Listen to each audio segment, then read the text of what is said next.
शिवसेनेच्या संजय शिरसाट यांनी भाजपचे प्रदेशाध्यक्ष रवींद्र चव्हाणांना इशारा दिलाय। रवींद्र चव्हाण मनाप्रमाणे वागतायत, मग ऍक्शनला रिॲक्शन होणारच, असं संजय शिरसाट म्हणाले।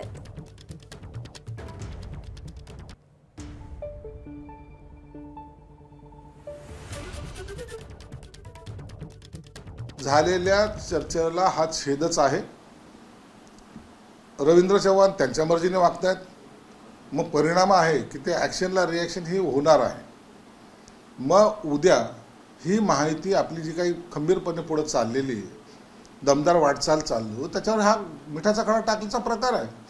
आणि जर त्यांना जर समज देत नसाल तर हे प्रकार पुन्हा भविष्यात वाढतील, मग त्याचे काही दुष्परिणाम जे आहेत ते महायुतीला भोगावे लागतील।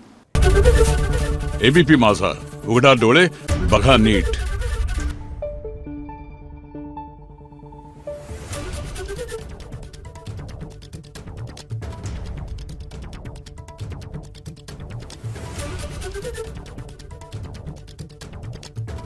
Thank you.